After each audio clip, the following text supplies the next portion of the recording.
নতুন করে বড় ধরনের হামলার শিকার হয়েছে সৌদি আরব। এবারের হামলায় এক ঝাঁক ড্রোন ব্যবহার করে ইরান। শুধু তাই নয়, সৌদির বাহিনী যখন ড্রোন মোকাবিলায় ব্যস্ত তখন ব্যালিস্টিক ক্ষেপণাস্ত্র ধেয়ে আসে। ব্রিটিশ সংবাদ মাধ্যম বিবিসির শনিবারের এক আপডেটে সৌদি আরব কর্তৃপক্ষের বরাতে এ তথ্য জানানো হয়।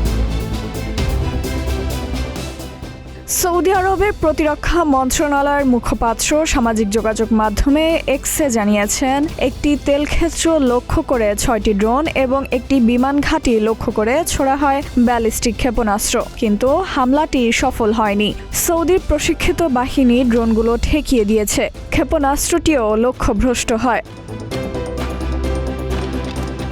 ড্রোনগুলো সৌদি আরবের দক্ষিণাঞ্চলের বিশাল মরুভূমি এমটি কোয়ার্টারে শনাক্ত ও ধ্বংস করা হয়। এলাকাটিতে সাইবাহের মতো সমৃদ্ধ তেলক্ষেত্র রয়েছে। সাইবাহ তেলক্ষেত্রই এই হামলার লক্ষ্য ছিল।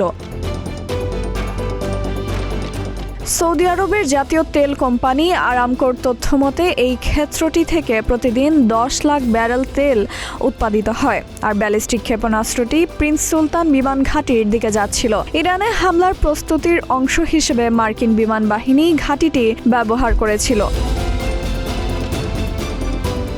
এছাড়া গত কয়েক ঘন্টায় ইসরায়েলের দক্ষিণের নেগেভ মরুভূমির বীরশেবা এবং একেবারে উত্তরাঞ্চলে নতুন করে বিমান হামলার সতর্কতামূলক সাইরেন ও ক্ষেপণাস্ত্র অনুপ্রবেশের খবর পাওয়া গেছে।